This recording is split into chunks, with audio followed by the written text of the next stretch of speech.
Hello, everybody. Welcome to a special little edition of the Wireheads podcast. This one, unlike our others, is not live.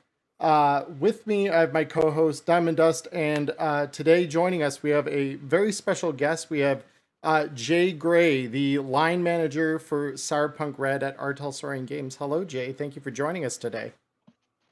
Hello, thanks for having me, both of you. Thanks and congratulations on having a podcast that's lasted more than one episode. Yeah, I was joking about that this week too. I was saying, all right, cool. We've gotten past the it's a fluke, it's a coincidence, now it's a pattern. So we've got that moving. So no, I'm really happy that you reached out to us. That was something when Diamond and I both got the message from Rob. We were like, what do you mean? Like, we're just gonna get Jay up on like our one of our first episodes here. So no, it was awesome to hear that that you wanted to join us. So yeah, we got some questions. We'll chat. I know Diamond has been extremely excited because while I've gotten a chance to meet you, Jay, at conventions and work alongside you, I know that this is Diamond's first time kind of getting to meet you in any sort of way here. So I don't think Diamond can exist off a screen, so it makes it hard to get to conventions, I imagine. Oh, don't worry. There will be a high definition variant coming. Yeah. But, oh, hello, person back there. But yeah. I suppose I do want to start off like just to like Jay. How long have you been line manager now? Is it like what 3 months, 4 months, or has it been longer than that? Roughly a year. Okay, I took over. I've lost track of time. It seems. Okay, it is. I'm trying to think. I was not line manager when Tales of the Red came out, and I was technically not line manager when Black Chrome came out, but I was line manager when Danger Gal came out. So roughly a year.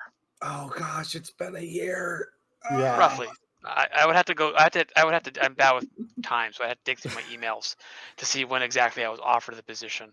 I can relate to being bad with time. Because yeah, I was about to say, I'm like, I think the first time we heard it formally announced, I believe was Gen Con, if I'm not mistaken. There was actually a blog post, come to think of it. It might, yeah, there might have been a blog post before that, but I know that was the first time that I heard much ado about that, right? Like it was not before that. It wasn't really a thing that I'd heard much about. It was a little more hush hush. Yeah. But no, I mean it's I know then Rob took over your role as a media ambassador shortly after that. So it's been it's been 2 years. Oh wait, 2 years? Yeah, apparently, because according to the blog, I got the job. I was announced in June of 2022, so roughly 2 years. Wait, but that's wild. It took another year or so, a year and a half, to find someone to take over my media ambassador job. So okay. I was doing both jobs at the same time for a while, and so my interactions with the public was more as media ambassador. So that explains that. Beautiful.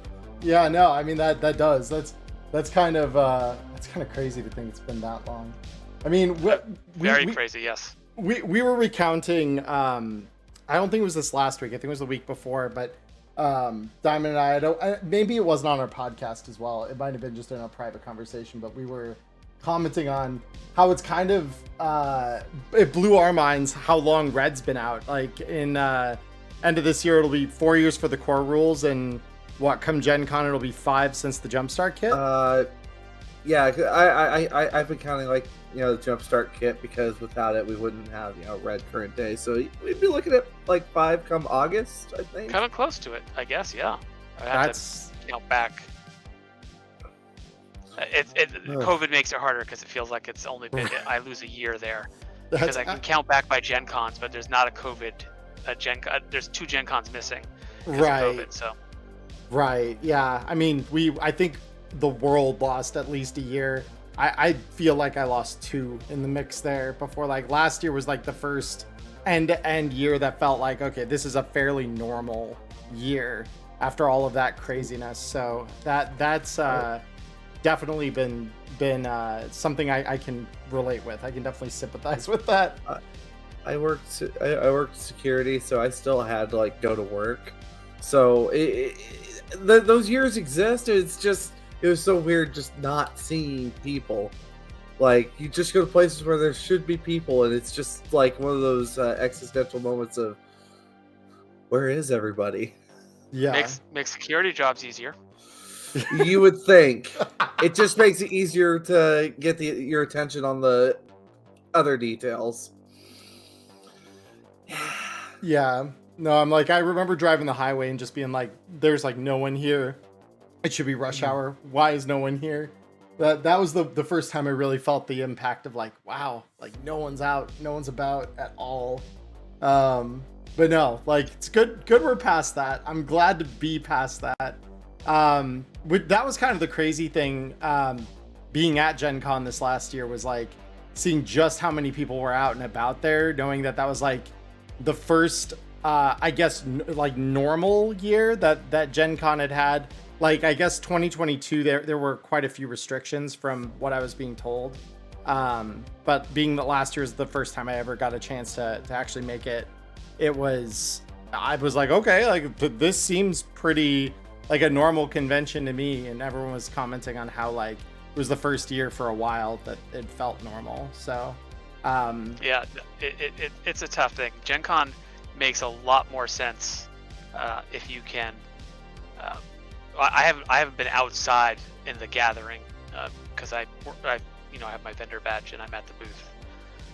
But the mob of people that fills the hallway outside the room, yeah, or walking over to the football stadium and looking out from the bleachers and seeing all the people down on the field.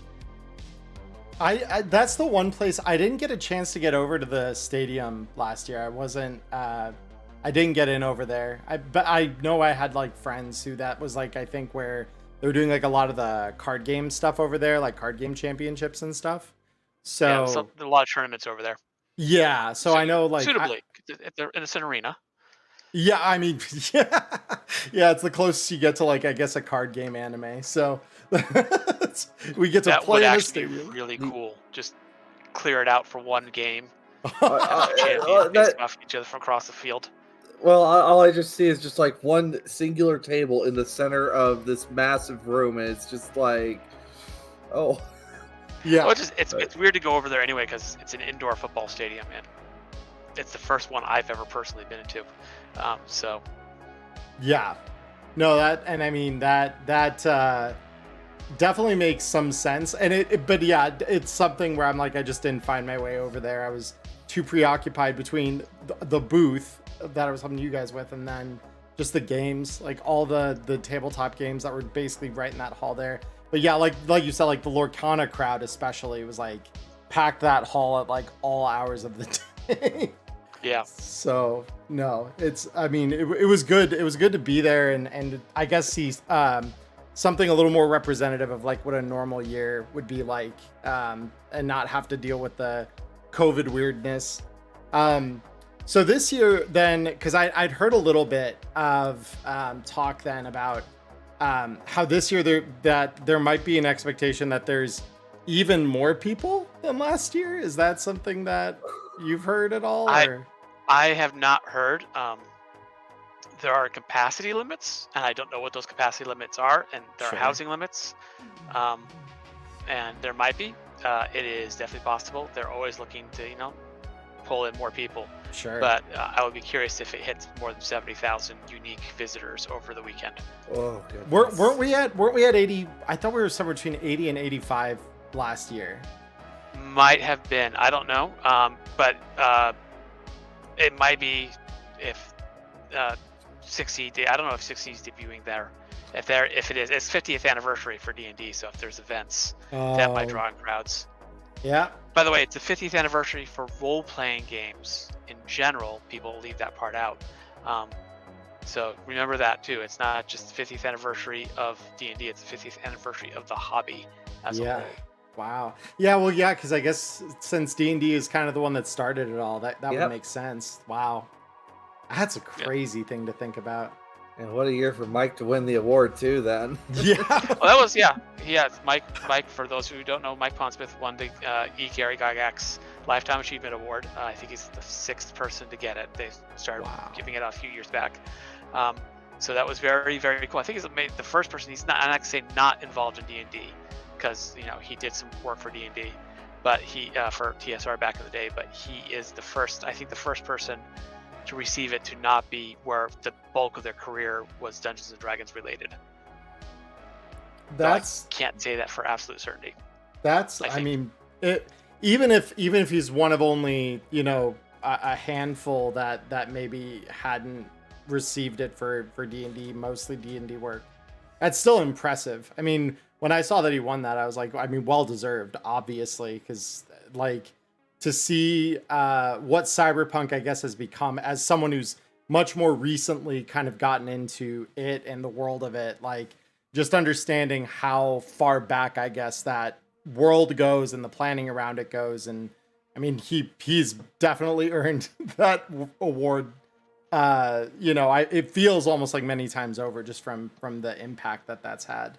So well, it's nice to see. And Cyberpunk, of course, last year was inducted into the Origins Hall of Fame for games. So long, it's in there with Diplomacy and Dungeons and Dragons and Magic, and Traveler. And years ago he was he personally inducted into the Hall of Fame as a creator. So he's gotten some recognition over the years. But it's always nice to see people remember when there's such a crowded field, especially now. We've lost a few luminaries in recent years, and Mike's fine, but it's always nice to see people remembering that there are giants upon which our hobby is built. Yes, no, absolutely. And yeah, I mean, like seeing Mike at the convention, I mean, like there's every so often where it's like he'd have to take a break, but most of the time he's up, he's moving, he's literally running around the floor saying hi to people, checking things out. So like, yeah, I think Mike is good for a while, but it's absolutely... I mean, I have taken break at cons. They're tiring. Yeah, I mean, heck, that was something even Rob and I were talking about yesterday, where it's like just telling him like, yeah, I mean, it's really common when we were at like PAX U, just see him running, and just he'd have to like just stop after a little bit because it would just be like you've been running for like the better half of the day, like yeah. But that's standard. Well, Jay, so I guess to get into the questions we've kind of prepared here. So I want to start off with something I thought was extremely important. So as I do with most things in my life, I shared with my wife that you were going to be a guest of ours on the podcast. And she asked that I submit a question. And I figured leading with this was probably a good one. Basically, so if you have the base ingredients for a grilled cheese, bread and cheese, right? And you add something like bacon or ham to that, is it still a grilled cheese or is it a melt? This is a taco a sandwich question. Yeah, a little bit. And the answer is, it's whatever you want it to be. I'm not going to judge. So that's a fair answer to the question. Yeah. Whatever you want it to be. People need to be flexible. Touche. No, that's completely fair. By the way, the basic ingredients are bread, cheese, and butter. Yeah, no, I would agree. I would agree with that as well. I think you could get as basic as bread and cheese, but yeah, it loses a little something without the butter. Or yeah, I guess if you're butter to give it the nice golden brown texture on the bread once you're frying it. And more recently, I've been educated that I guess mayo is something people use in lieu of butter. Yeah, I do. I don't know if I was the one that told you about this, but I do in fact use just a very thin coating of mayonnaise, like on the outside of the bread, because it gives it just a little bit of an interesting taste, but it actually makes it a little bit more crispy on the outside. By the way, we promise this is a Cyberpunk podcast. This is, yes. This is a Cyberpunk podcast. And there it is. People in Night City, they wouldn't care what to call it. They'd just be happy to have actual cheese. Yeah, no. Actually, that'll be a question here down the road. I actually thought about that today, but in regards to melt versus grilled cheese, I've actually thought on this one a little bit, Emmerron. So I suppose it also kind of depends on what is the major ingredient in the sandwich. If it is more cheese that's being complemented by the meat, I would say it's a grilled cheese with that. But if it's more, it's like a ham sandwich, but you happen to have cheese melted onto it, it would be like a ham and cheese melt. Okay. So it's a ratio. It's a ratio thing. That's what we're saying. It kind of depends. It's kind of like how, like when you're doing like stew versus soup, it really determines. It's like, how thick is the broth. That's kind of how it's. We're looking, and like also depending on how it's prepared might determine what the dish may be called. I would say that's a completely fair value assessment of what is it. All right, so to ask something actually about Cyberpunk, and not just stick on the like you said, the taco a sandwich question here. So I was curious to know, as you plan new material, whether that be like a big supplement like a Black Chrome or Danger Gal, or just the DLC that we receive. Obviously the DLCs all incorporate different themes, different characters, and they are as much a bit of lore, a window into the world, as they are the catalog of items or rules that they come with.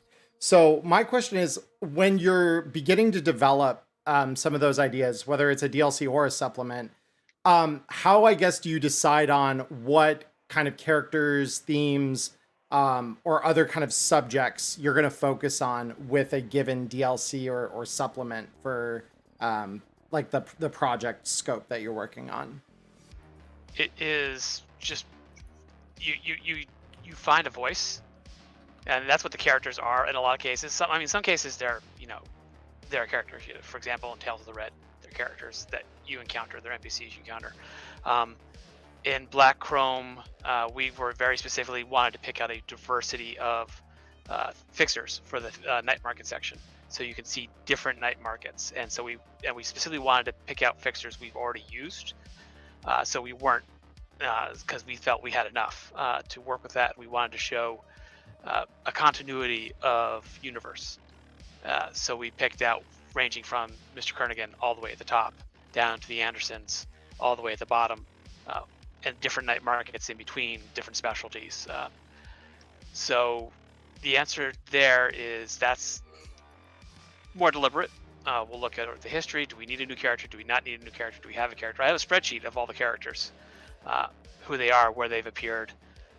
It is a very long spreadsheet and getting longer every day. The location spreadsheet is actually much longer than the character spreadsheet at this point. For things like DLCs, that's a little more nuanced, or actually a little less nuanced, come to think of it. It is voice. The characters in a DLC are almost always there to provide flavor, to provide a in-world context, to make it feel like it's actually something that exists, as opposed to us just rambling at you. And so that's just a matter of what voice the author of the piece feels fits the DLC. For example, I'm talking about tech stuff like salvaging, or like the recent Agents. Free Piece is a reliable voice because that's what he does in world. He both sells tech as a fixer, and he talks about making money, which is where money and tech intersect, as where his voice comes out in his in-world media podcast.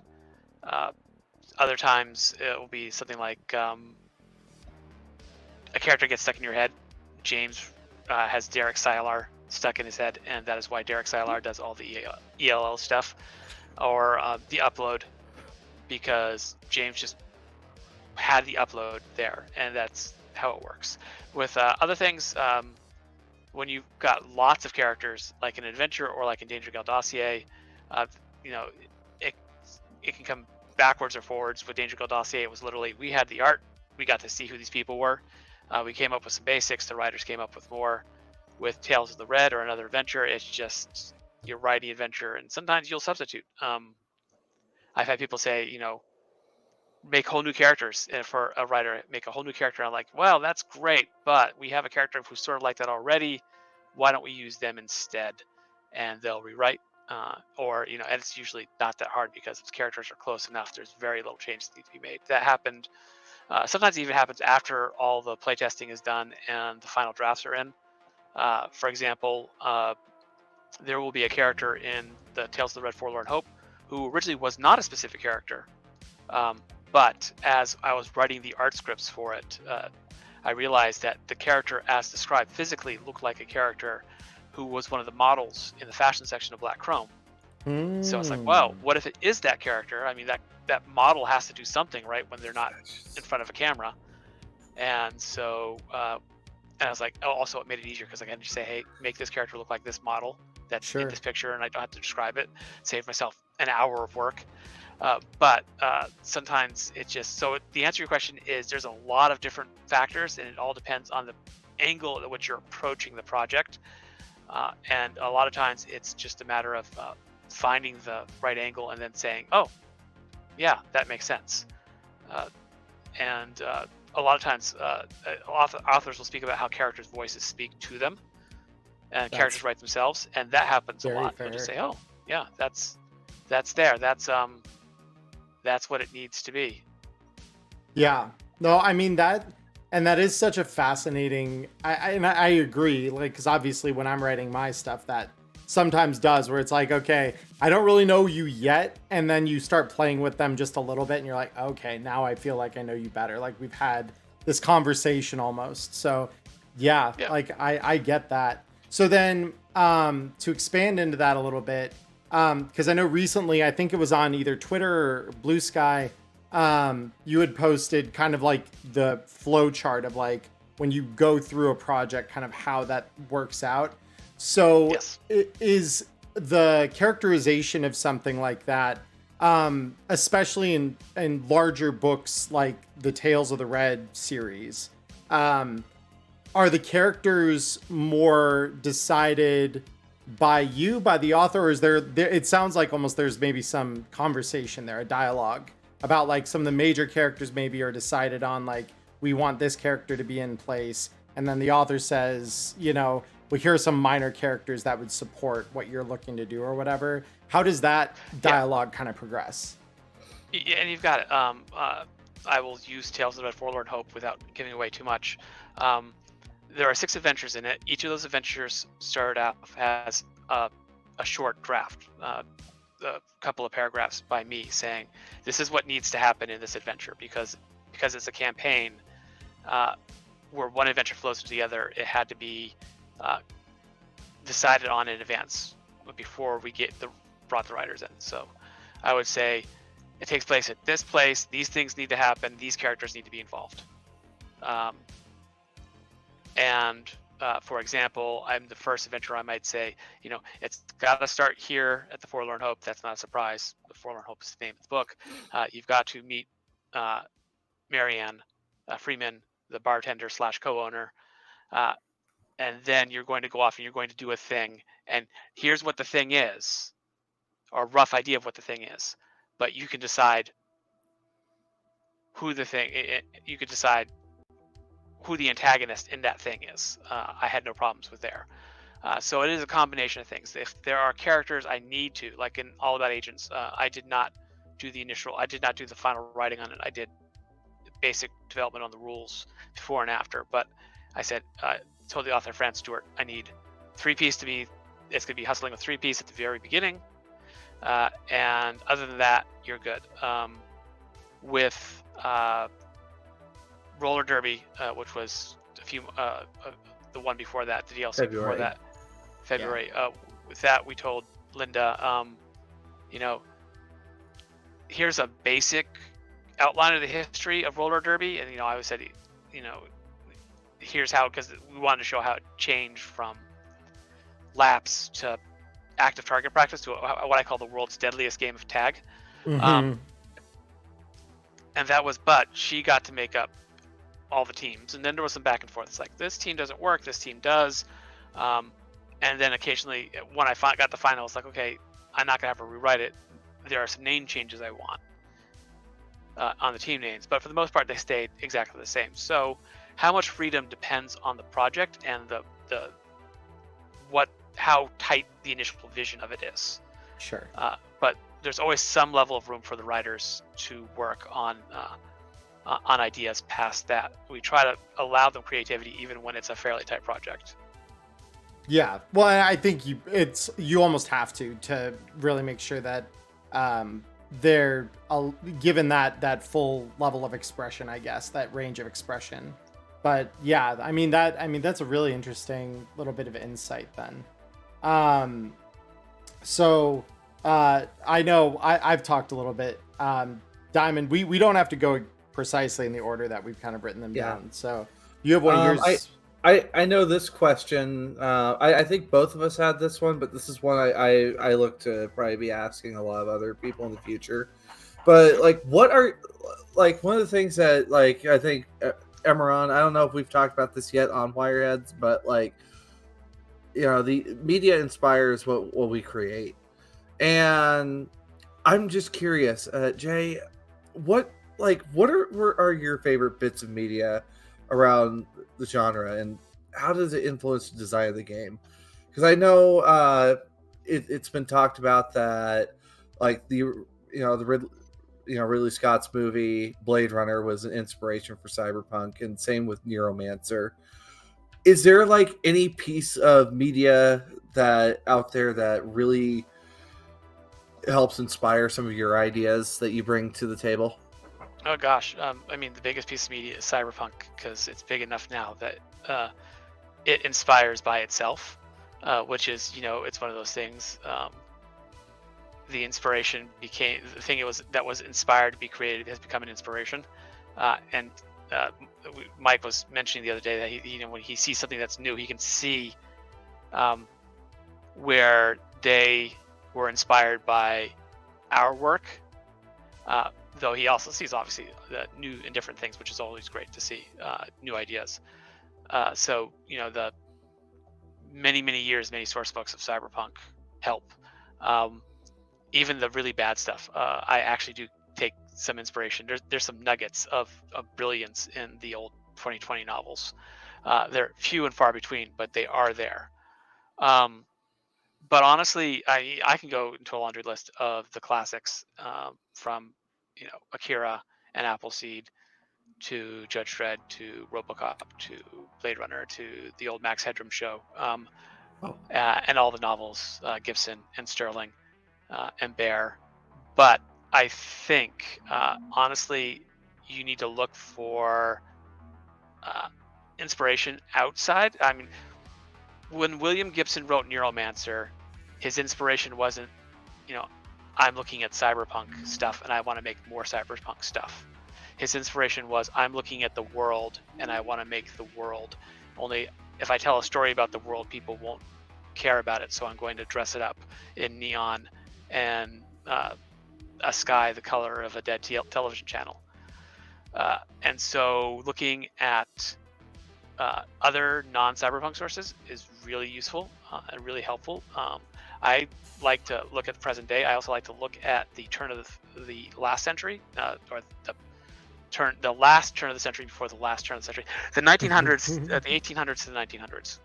Yeah, because really, yes. I say it's not a coincidence that Mike Pondsmith wrote Cyberpunk and Castle Falkenstein, because if you look at the Rockefellers, the coal barons, the steel barons, yellow journalism, and the control of very small medias, which, if you've ever seen Citizen Kane, that's a story of media control by dominance by one corporation, one person. Company towns, a lack of government regulation over the environment, over labor, over where basically, people had no power whatsoever.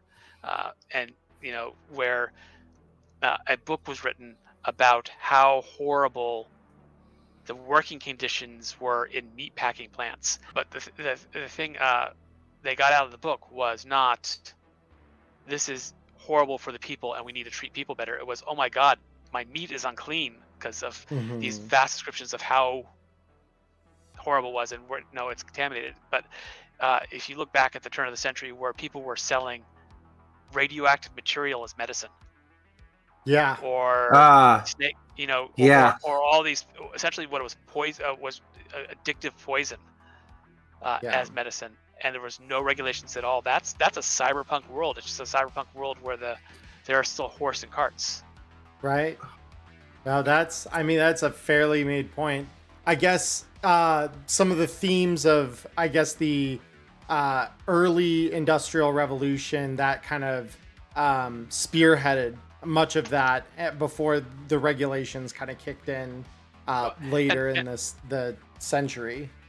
And that's one of the big points of cyberpunk, is that technology always outpaces society.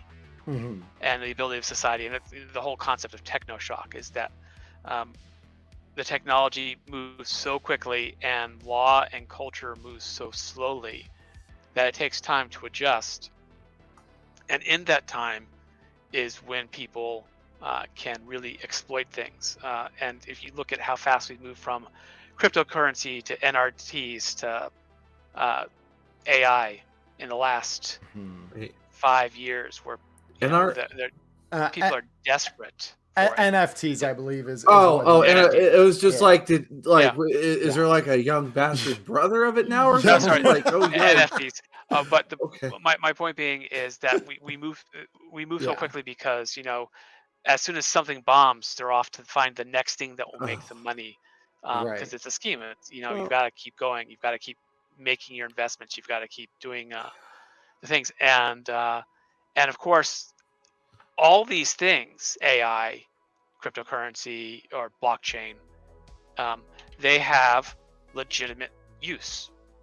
There are things they can do and do well. Yeah. But the first thing anybody turns anything to is, how do I make a crap ton of money out of this easily? And as a result, we have the guy that just went to jail for like 25 years because he bilked people out of millions, if not billions of dollars. I think the final count that I heard was 10 billion. 10 billion is what they officially convicted him on. Yep. So that's insane. And it's this whole thing. So that's, you look at that. You look at history. You look at weird things. You look at the counterculture movement of the 60s and how you had the Weather Underground and the Black Panthers. And I'm not equating the Black Panthers to the Weather Underground specifically, but you had these groups that were groups. They were not vague movements. They were organized. They had cells. They had rules. They had plans. They engaged in. They didn't protest. They protested, but they also engaged in active criminal behavior. What in order to get their point across. And so you look at that and see, well, what would that look like in a world where everything's oppressive? What does it look like? What's the difference between a gang and a terrorist group and a protest movement? You look at protests in the last decade, and then you look at, say, the Zoners in Danger Gal Dossier. All these things are inspired by reality, and reality is the best inspiration for cyberpunk that there can be. So when I look at that, I look at history as a genre, and I learn something. I mean, that's a very fair point. It's wonderful to hear you say that for me, just because I joke so often with my friends whenever some fresh new horror in our modern day kind of comes across the headlines. Like Diamond and I have joked about this with each other, of just like, all right, well, that's the next Cyberpunk gig writing itself right there. Like, and it's kind of wild because in some ways, especially with certain things like what's happening over in the Middle East and with Israel and everything, like some of the news can be incredibly gruesome, incredibly horrifying on a humanitarian level. And there are parts of that then I guess you go back when you're writing and kind of ideating out how you're going to make this a work of fiction that has a point, um, while trying to retain the fact that it is a game, obviously, first and foremost, but um, that it's like a catharsis of from reality in a way. Um, and I guess there's definitely like a balancing act there when I know I'm writing something and I know what it's based on for me, what I'm trying to speak to with it. When it is something so horrific, it's kind of like, it feels like if I tried to explain this to my parents who are not gamers, right? And they don't really understand role-playing games in the same way that me and my peers do. It's always something where I'm fearful that they won't understand the purpose that it serves for me and the people that come around that, right? Like the lesson is more obfuscated, and it just looks like we're glorifying violence, and that's not it at all. If anything, it's quite the opposite. You just tell them, how many episodes of Law and Order have they watched? And that's a fair point. Yeah, that is an entirely fair point. And that is like that, and that's kind of where I've gone. But it is one of those things that the inspiration aspect of that is definitely not lost. But that is something that I guess Diamond and I will have to take away from that when we're starting to write our things. Maybe look backwards a little bit too. Well, look, like on that note though, like, and Emmerron, you were part of like the the tail end of that story arc, like involving Rapture's gang, where Rapture is very much inspired off the George Joneses, the trying to think like well, of course, not trying to pull too hard off of it, but like the Scientology scandals and just also a touch of the Epstein scandal as well. Yeah, just you have a man that just happens to have enough wealth power that everybody turns a blind eye when he just snatches people up to make a little extra money. But don't worry, he puts shoes on the kids in Haywood. But he builds schools. So what's so bad about it? That's the question that I ask. It's like, do the means make the ends justifiable? Yeah. And for you guys, that just was not going to be something that you'd let fly. So, right. No, and I think that to speak a little to that as well, just from like the pre-written material, I know like you tend to cover quite a range of content, both I guess before you were officially the line lead, as well as now after. So I guess because this kind of goes back to the earlier question I'd asked, when you're deciding around theme and presentation of theme like that, is there kind of consideration for, I guess, obviously there's a certain conversation to be had and a certain sensitivity around like certain subjects. Namely, I think of the page in Danger Girl dossier talking about yo gangs and children in the setting. But what other considerations around theme? Like, are there themes that you won't touch or will touch with a very light brush when you're trying to talk about them within the context of an adventure or something? I mean, the biggest thing we don't touch is sexual violence, because there's just no need. There's plenty of it, and the unfortunate truth of the matter is that too many women and femme-presenting people have been subject to, and plenty of men as well, sexual violence or sexual harassment at some point in their lives, and they don't need to be reminded of that in the game, I think. And there's plenty of story you can tell without it, and it's just not something we really need to touch on. We'll touch on sex, and we have, but we don't really need to talk about sexual violence. It obviously probably happens in Night City with disturbing regularity, but that's something that a table can decide on. It's not something that we need to bring up. Beyond that, it's all a matter of where we go. You know, we don't need to over glorify things in general, for example. Though don't shy away from it. There's the occasional piece of body horror somewhere in Cyberpunk, and that is just part of it too, because you're implanting things into your body. That's going to happen. But in general, it's less a can we do this, can we not do this, and more of a what is the theme here, what's the story we're trying to tell, and what's needed for that story. And once we have it, we work it out back and forth. And sometimes it's ludicrous because Cyberpunk is satire on one level, and satire has to have a certain amount of absurdity to it. And then hopefully it's a kind of absurdity that when you think about it, there is a disturbing sadness to it. I like to think of poser gangs that way. Poser gangs make absolutely no sense. Why would anyone do that to themselves? It's it's one thing to cosplay a character. It's another thing to say, oh, I'm going to be this person. I'm going to mold my face to look like them, and I'm going to just be them 24/7. But if you think about a world where there is such a lack of connection with the world, a lack of belonging, a lack of self, that you're willing to do that, there's it's an absurd way to present the kind of inherent disconnection a lot of people feel from day-to-day life in the world, in a world that doesn't care about them, in a world where they don't have family or friends, that it makes a disturbing amount of sense, and the satire drives home that point, I think.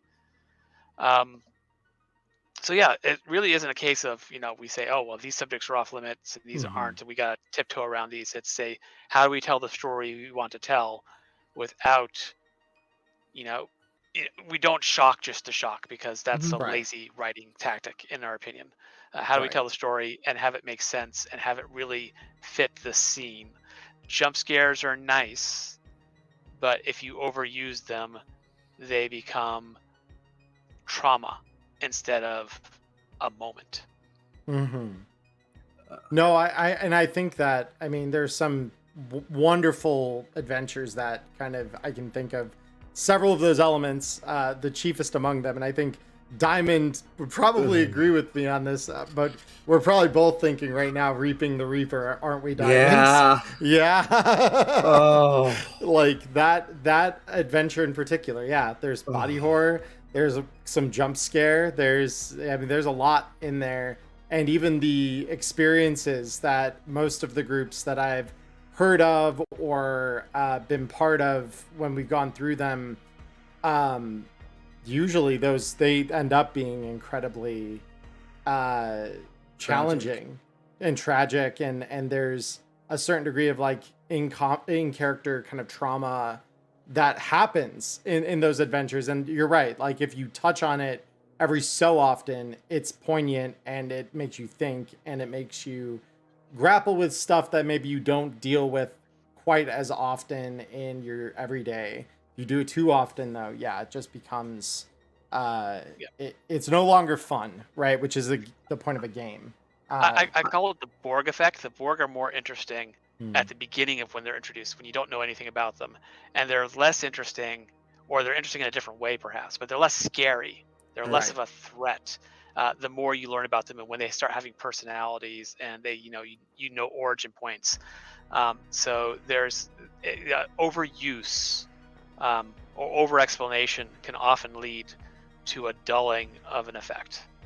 Fair. No, and I think that's honestly both great insight and great advice to those of us writing things. So quick spoiler warning, if you've not played Reaping the Reaper and you are going to at some point in the future or want to at some point in the future, this is your warning. I will put a timestamp here for where you can skip to in the video if you do not want this spoiled for you, or if you've already played, obviously this is not going to matter to you as much. The thing is that I have this question because it's a very relevant and very pertinent one to me. I have a player that bought a MediaWare Brain Gen, and one of the stories that the party has selected to do is Reaping the Reaper. Help. The look on Jay's face alone says something. No. I actually struggled with this when we were writing it because what we did is, so before I gave it to Fran, I worked out the outline of All About Agents, and it was like, here's the story. We open with the 3-piece piece, and it's going to talk about how it was originally a game console, and then it evolved into a communication device, and then we're going to talk about what agents can do, and we're going to talk about specific kinds of agents. And I was like, okay, I need an example of a poor quality, a standard quality, an excellent quality, and one other for each of the two groups, internal and external. And I was like, okay, standard quality. And I was like, that's fine. We'll do the I think it was the Zeta Tech grade A, and then the grade A plus came. That was just obvious. And then I was like, well, I got to do a poor one too. And I was like, do I do, because we've mentioned it, I got to the internal. I was like, do I do the MediaWare brain gen? Do I use it because it's there? And I realized that's going to be a weird thing if you've got one. And I was like, yeah, but if I don't make the call back, everyone's going to ask why I didn't. And I was like, you know what? We've specifically said the reason the Reaper is able to take care over so many people is they're fairly ubiquitous. And if I don't list one of the most ubiquitous pieces of cheap internal agents out there, I'm, by the way, getting the book so I can read, because we actually have advice for this in the book. I have it pulled up right now if you need it. So my point is I did really think about it, and in the end I decided, hey, let's include it, because that's just, it makes sense in universe. And I do say we say it, it's very common, and in the book we do say it's very common, and your character PC doesn't have one, and we don't have that excuse anymore because we put it out there for people to buy. Yeah. And it's not like MediaWare put out a recall notice afterwards, Right. because A, no one's making anyone do recall notices, B, they don't care. In fact, they're probably trying to reverse engineer it to figure out how they can take advantage of it. But in the end, so if you have a player and their character has a MediaWare brain gen and you're playing Reaping the Reaper, what do you do? Yep. And the answer is, part of it depends on your relationship with the player. I will say that it can be a lot of fun to have a spy among the players. So, if no one knows that it's MediaWare brain gen, and the Reaper has been subtly creeping into this person, and that player is a player who's capable of playing it, and they agree to it, so you have to talk to them ahead of time. That could be a fun story arc where they're suddenly either, like, they seem to be going a little cyber psycho, or they're working they're working on manipulating the outcome so that to sabotage things. That could be really exciting. That could be a lot of fun. That could be like, you could go at the end, you get to the end, and like the other players find out, and you're like, oh, you bastard, but everyone's enjoying it because you have the right group that really enjoys the tension that can cause.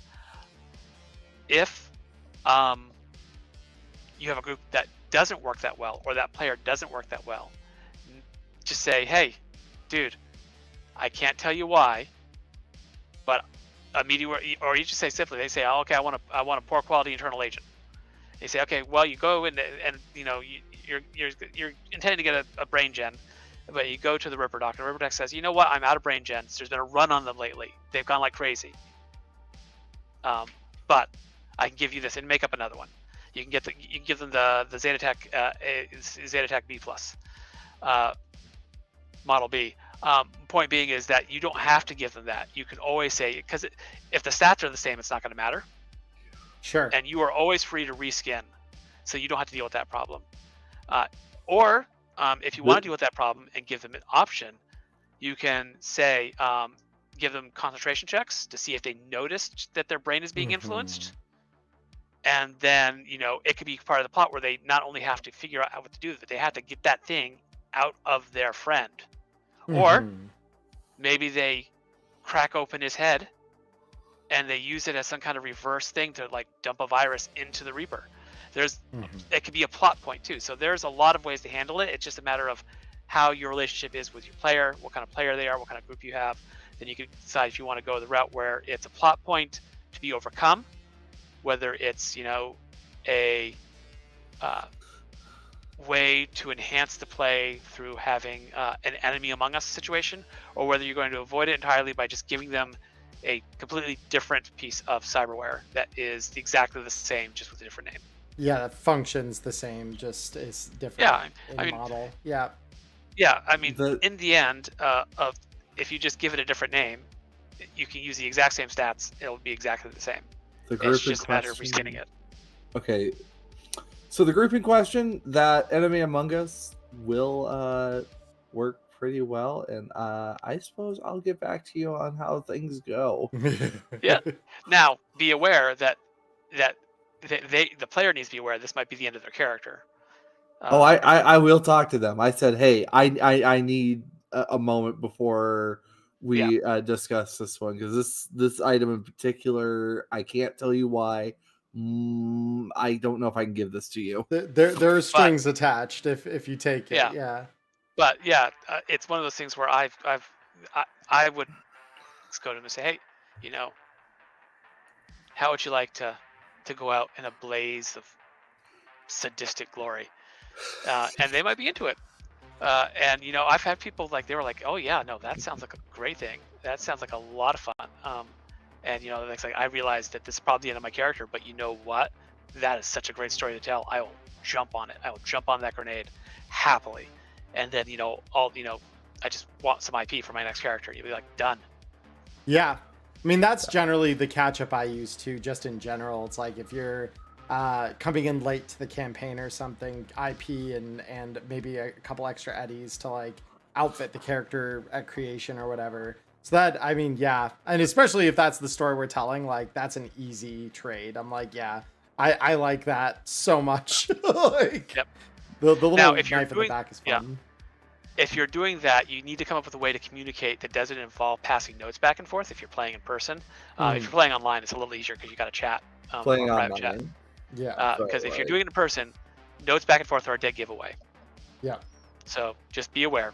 Um, you've got to Oh, have a good channel of communicating because they're going to need information from you, and they're going to be able to tell you, "Well, I'm doing this," and Mhm. you're going to be able to say, "Okay," and maybe a private rolling platform so you can have them do the rolls away from everybody else. Sure. No, oh, that's a great idea. oh So goodness. Oh, I cannot wait to sow some seeds. so yeah, Yep. Diamond, we're gonna need a report, a battle report from how Give, this goes down at your table. give me 5 weeks. Heard. There you go. Okay. So the next question I have is one of the few on here that was very I guess more mechanical in nature, Okay. but it's something that I know Diamond and I have discussed a few times now, both individually and together. So in Black Chrome, there was what many of the community may consider to be a major buff to the Nomad role in Nomad Access, giving them the ability to take whole built vehicles rather than simply taking like stock kind of defaulted vehicles and then upgrading them over time. And Right. then the tech and the fixer also in Economics 101 maybe didn't receive so much of a buff as they received kind of clarification around this is how easy or difficult it is for you to find either a fixer or a tech, or for if you are a fixer, to locate the item without having a high enough roll level to, go Well, out and just yeah. find it. So in the spirit of that, I know, especially, I know Diamond and I have discussed how Lawman maybe doesn't shine quite as brightly as some of the other roles. Are there considerations for similar tweaks or buffs on other roles in the future along those same sorts of lines? So I do want to clarify. Mm-hmm. In Black Chrome, it's not so much the fixture and the tech and a buff, though. Certainly, we make uh, in Danger God Dossier, for example, we make it clear how good tech upgrades are. Hmm. That's actually that economic section is partly to say, hey, if you don't have a fixer or a tech, Hmm. this is how you get stuff. And a fixer and a tech who can use that same process to get Hmm. other people. A fixer can find another fixer, for example, who can get them the stuff, but Right. it's not a buff to them. Nomad access absolutely is a buff to nomads, and um, the All About Agents had rules for hacking agents, Right. which give a specific buff to netrunners, give them something extra to do. So the answer is, I don't have any plans now. Obviously, netrunners are going to get quick hacking in the mission kit, the Edge Runner Sure. mission kit that's coming out. But I don't have any plans now. That doesn't mean that somewhere down the road we're not going to say, hey, here's something cool that you can do. I want to say there's something that we did recently that isn't so much a buff as it is clarification as to, if you're not salvaging, fixing the Yeah, the first one mission. breaking your stuff Breaking your DLC, things. right? Yeah, gives Yeah. you a little, if you're a lawman, you have an easier time repairing your weapons or maintaining your weapons, that kind of thing.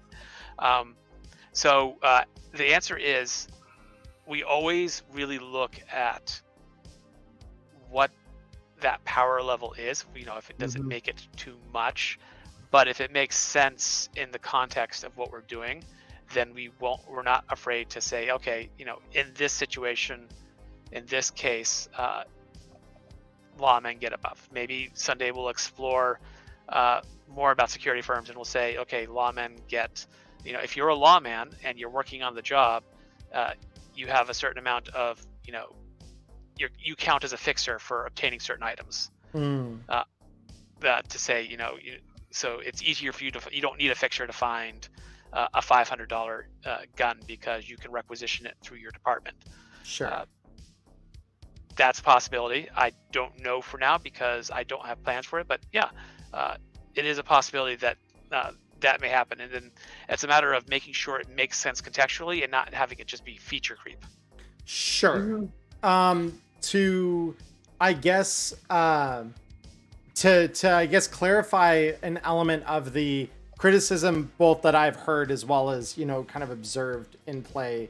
The common criticism that I understand is that lawman is routinely viewed, I think, as this role where their power is chance based. The Yes. usefulness of that role then as a role ability, because I believe in other interviews and contexts it's been said that roles are obviously not your whole character, they're one facet of it, but typically your role ability is the method through which your character can break the game, right? In your favor, Right. tilt things in your favor.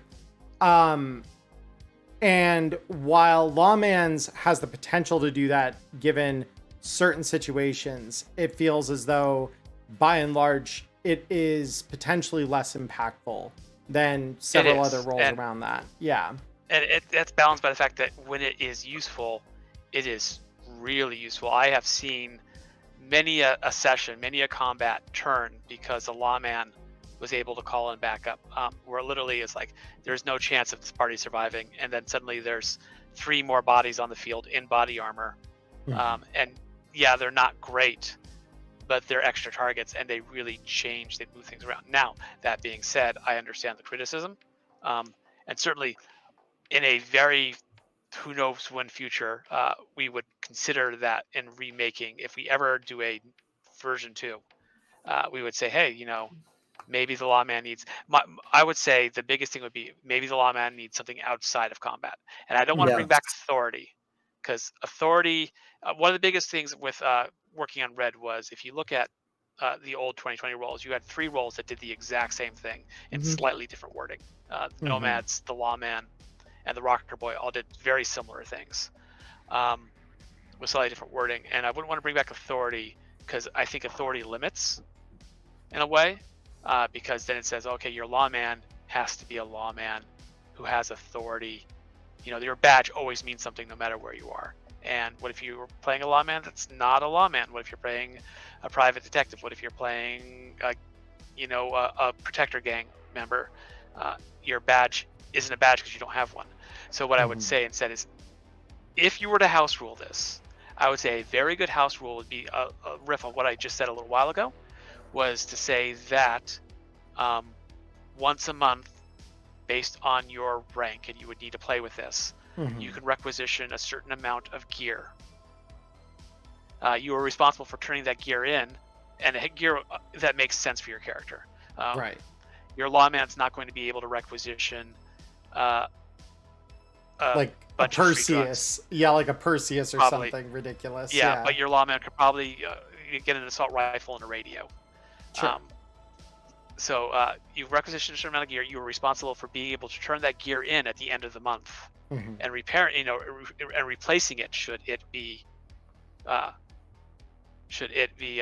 lost or destroyed. And then the better you are as a lawman, the more gear you can requisition, because it's not only you're a better cop with a higher rank, but you are the system better, and so the guy to talk to who can slip you the better gun. And it could be instead of making it you could make this really simple. It's like you have X amount of money per month. Sure.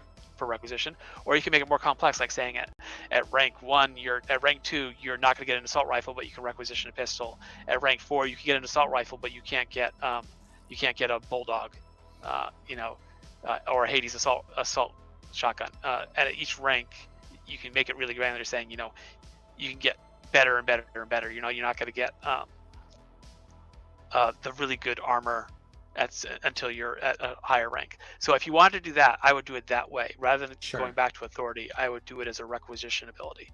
That being said, it's a house rule. I don't think it's a house rule that breaks the game, especially if you got a lawman in the party and you've got a 4-person party. And I don't think it eliminates the need for the fixer.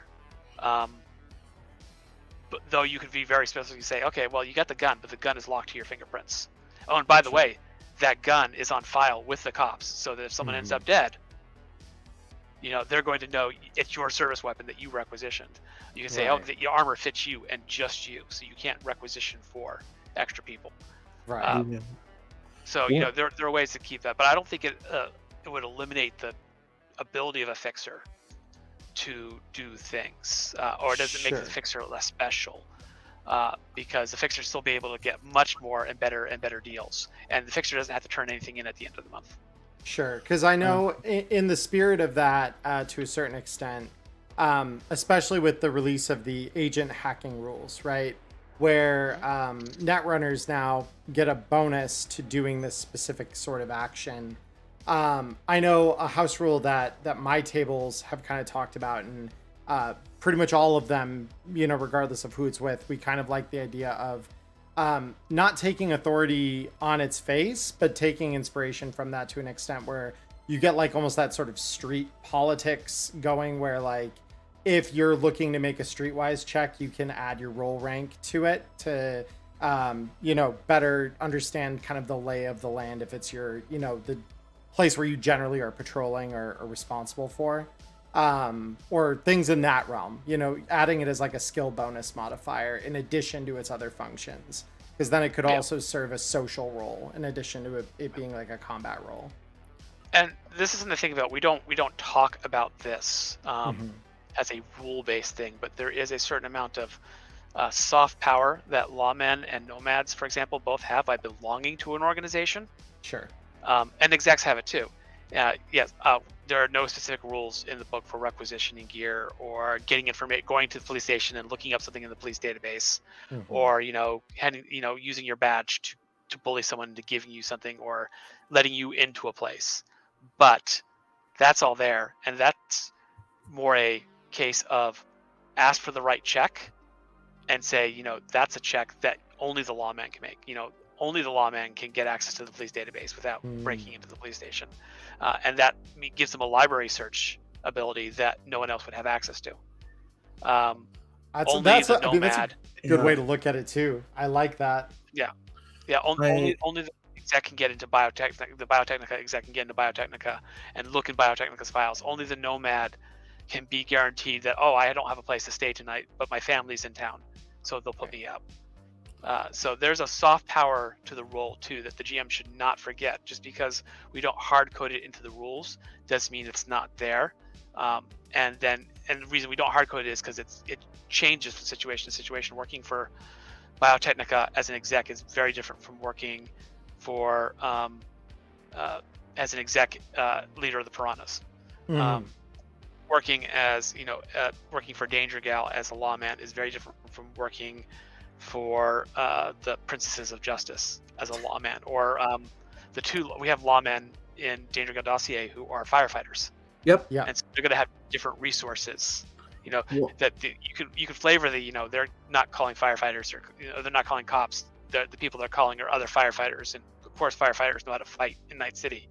Sure. But being able to say, once you get to the granular, they have access to the police database, or they can use their badge to get into places. That becomes your lawman's a cop, and that's all they are.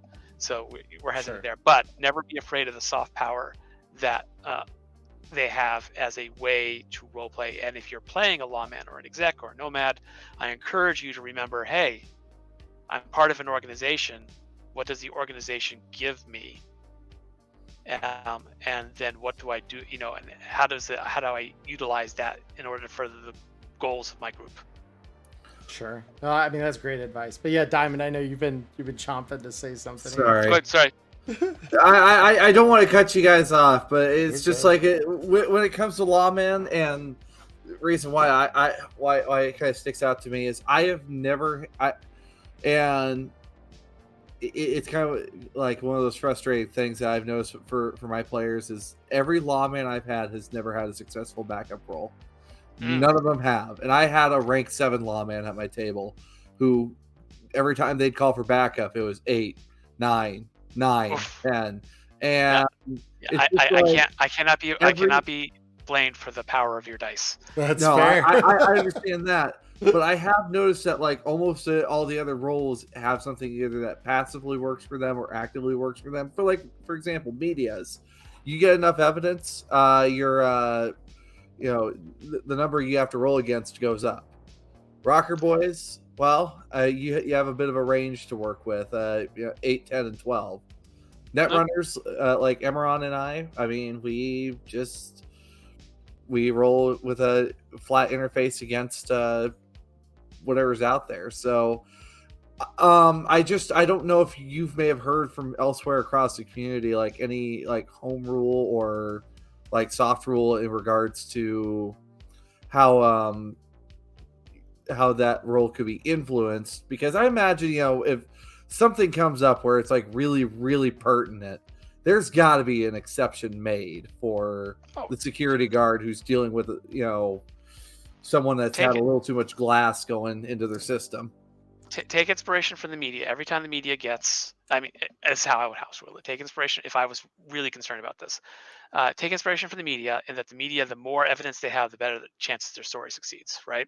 Mm-hmm. So if the more chaos, the louder a situation is. In other words, the more 911 calls that might be placed,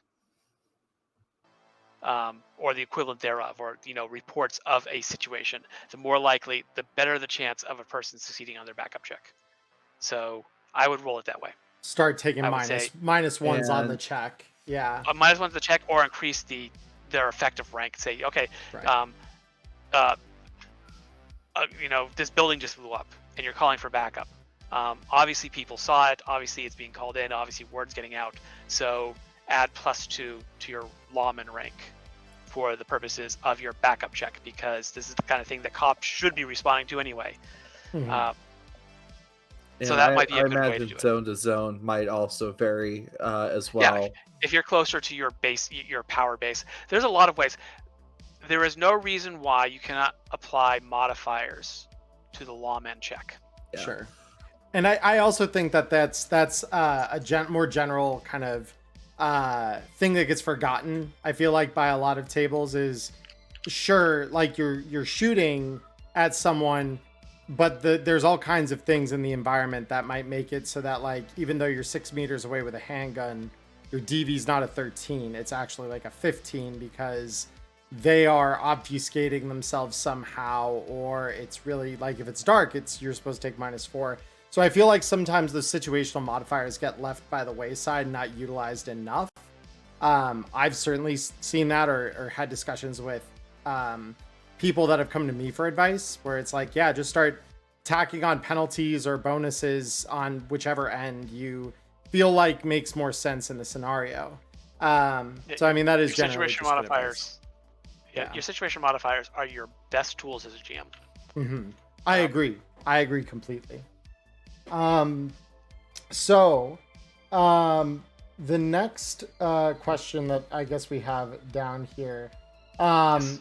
So, and this is one that might be a quick in and out yes or no, but ultimately we've seen a lot of homebrew ideas kicked around in the community over time, both between the subreddit, between the various fan discords, like Diamonds and Mine, as well as the one John runs. And even in the RTG Discord itself, there's a whole set of channels dedicated to homebrew.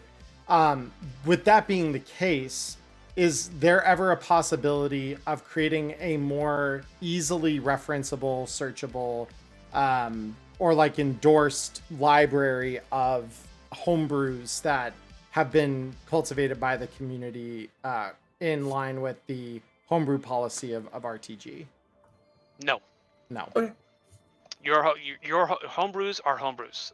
They are the minute we start doing anything more than, and we don't provide a space for them.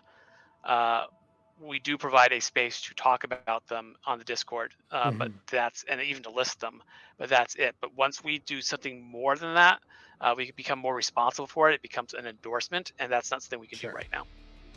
That's completely fair. It would be cool if like the community did it, but I understand that's a tough thing to do. It requires a lot of resources. That was really common back in the day when the internet was young. You would find central repositories. Somewhere out there is a World of Darkness homebrew site where I have a couple of things. Some of my very early and terrible work is probably still there, or it's in the Internet Archive. But it used to be that someone would come up with central locations for these things, and it's almost a shame that the internet is so much more, communities are more divided now. But yeah, that's something we feel is firmly in the fans' hands and should be controlled by the fans. Fair. Honestly. No, I mean, I thought you might answer that way, but I felt it was still an important question to ask and to get a frank answer on it. So the next one actually is one that I know Diamond had presented to me originally. This was in regards to one of my favorite DLCs, and like somewhere in my top 10 is Collecting the Random. Collecting the Random has provided my players a little bit more of an expanded view on the world, and also the ability to create something different.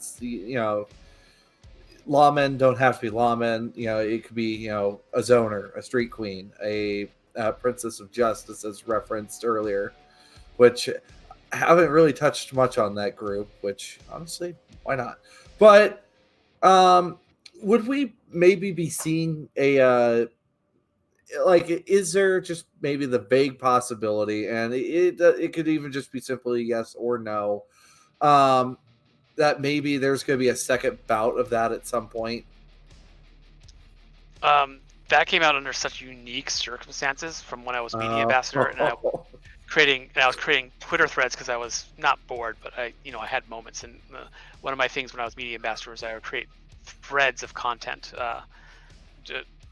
however many tweets long. And this is back when Twitter was not a dumpster fire. Yeah, it's true. So that came out in a specific moment of time, in a specific way, from specific circumstances that I don't know if it'll ever be duplicated. So that it was literally I had a month, and I was like, I need a DLC, and I was like, well, I've done all these things, I might as well just throw them all together. And James was like, I've got a kibble chart. Can you use that? And I was like, yeah, I'll throw that at the end. So the answer is Maybe, So but I only get 12 of these a month, a year, Yeah. and I've got so many ideas, and we've got so many, so much to cover that I don't know for sure that it could ever happen again. But you never know. you're telling me collecting the random was just the planets aligning just the right way. It That really is, was. It was, oh, that's so yeah. cool. I was putting out stuff out there because when I was media ambassador, I was putting out stuff that I would want to see, and I was like, I could put out like one small tweet, or I can talk about this in a long thread about how this thing, how roles can be reskinned, or how roles can be combined, or various things, and people were responding to it, so I did more of it. Because that's the secret to social media, is people respond to something, you do more of it. And then it was literally a case of, oh God, I have nothing. I don't have time to write anything. James doesn't have time to write anything. I think we were getting ready for a convention at the time. And I was like, oh, but I've got all this stuff, and I could just put it in and run it through a spell check, and it'll be there and will be good. Oh, And I've got this piece of art that we happen to have for something else. And I was like, okay, so it all worked out. So sometimes, yeah, it was a happy accident, and it turned into something. And sometimes that's the best stories. You sit Mhm. down and you're like, oh wow, I just noticed on 5 life paths I've got similar events that I can weave into a plot point, where like I can do something really cool, and it's not anything I did. It's just how Mhm. it happened to be. So Well, yeah, well, and I remember seeing the threads originally when they were posted, and then thinking to myself, "Damn, I should have screenshot that." Because some of the ideas that I read there, I'm like, those are really good ideas. And then you released them as a DLC. I'm like, oh, thank God they're archived. Like I can pull them up now way yeah, more easily than searching Twitter. So that yeah. was So nice. yeah, never underestimate the ability, the ability of someone going, oh my God, I have nothing to do, and then digging back through what they already have. Yeah, that's incredible. And because I believe I remember back in the day as well, along that same time and in those same kind of threads you were making, did Night City Weather kind of stem out of some of that thinking and kind of your noodling around in social media like that as well? Yeah, I noodled around about things that were happening in that city. I was like, oh well, there's a whole thing you can do, and I was just, and that it kind of expanded from there. So yeah, it Mhm. started there, and then it grew, because it starts with Blood Rain, and it starts with Mike describing it vividly in an actual play he ran, and then going from there and saying, well, what else can you do? Well, they're next to the Badlands, so obviously there are dust storms, and Right. you know there's the hot zone, so obviously there's radiation. So what fun things can you do? And then it's just like Sure. looking at what the weather is like in Morro Bay in real world, and saying, well, what it will be like in a world where the ozone layer never, uh, uh, chlorofluorocarbons never got banned, and Hmm. No, I mean, yeah, that's all. I mean, it's all does layering quite nicely, and I know like I've had players sometimes they regret it later. Ask me, hey, Emmerron, you didn't roll the weather this week. What is it? And then we rolled like just the absolute most chaotic mess. And it's like, ah, yes, a giant thunderstorm is rolling in over the Pacific toward you fast. And it's like, oh, I shouldn't have asked. Oh goodness. That It's reminds me, beautiful. one of my start playing groups was just like, by the way, Dia, you didn't roll weather and whatnot. And Netrunner's in the net doing their thing. And it's like, okay, Netrunner, you asked for the weather, right? Go ahead, roll me 2d6s. It's cold and we get weird weather. I'm like, okay, what's the weird weather? Blackout. And I'm like, oh, well, forcible blackout. oops. Oopsie. Actually, just a skip off the bow on this one here, but I did notice on the cover that we have Elfline's The Tabletop RPG. Yes. Now, I don't know if it's actually anywhere in there, but do I we can't have answer questions about elf lines. That's Oh, entirely James's baby. okay, all That's right, fair. that'll be a question, but it's I, just like, yeah. oh, that's gonna be a question for Jason. It's just like, Well, Well, what would it cost to buy the game in the game? Like, oh, okay. would be $50 for the player's handbook, and then another $50 Yeah, for the game master's yeah. guide, and another $50 for the No, monster it's manual. It's €100 for each book. There are 3 books. It's €100 for each, which means you can't get them. You can technically get them without a fixer. That's But yes, $100 a book, though. Oh, Yep. I was on my soapbox earlier this week about it, Jay. Oh, That's so funny. oh, that Yeah. hurts. It's $100. It's $100 a book Hypercapitalism. because you know what? Those books are almost real paper. Almost. But it's just I like, love that. I That's see that, and I hilarious. think it would be a fun downtime activity, even if it's just like, you're spending the day doing this just as a break between action. Sure. Or you could spend €50 a month for the app. For the What? Yeah, that's right. Yep. I thought that was just for God. the MMORPG. Oh. I love it. That's so good. But yeah, we'll have to reach out and get James sometime so we can answer all of the unhinged ELO questions, because Diamond and I both have a very soft spot for that game. ELO happens when James gets a inspiration to do ELO and not a moment fair. before. No, That's I okay. believe it after talking with him a little at Gen Con about that, and just where he got some of his ideas and things. It was a great conversation. I'm like, I want to have a more dedicated time to fully discuss it. So yeah, the next one that we have here. So far, this is maybe stemming from some of the stuff we were discussing before about process for creating content. But so far we've seen 2 Listen Up DLCs covering GM tricks and table rules that were used by the larger creators in the community, namely John the Wise and Rob Mulligan. And then there have recently been a few DLCs, namely the Breaking Your Stuff one was N Jolly had an author credit on that. So what I guess sort of criteria or process exists when there are rules out in the community or something that you do want to make into a DLC? There never have been. Never have been. Never have been.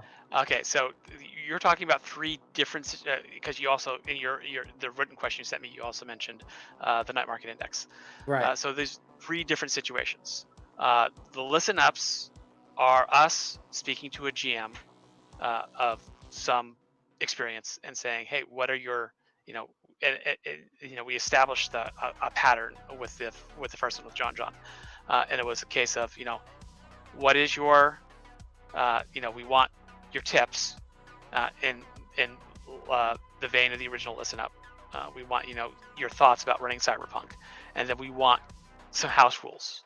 And then they sent us a list of house rules, and James and I picked 5 from that list, and then we work with them to develop those house rules, because a lot of times when you're making something for your table, it stays in your head. Sure. And then you don't, it's like, well, what if X happens? And you don't need to worry about what if X happens, because either X isn't going to happen because it's your table, or you just never, or you decide on the spot. So we developed them so they were more robust. And so that is not a case of we saw, oh, that's a neat house rule, we want it in our game.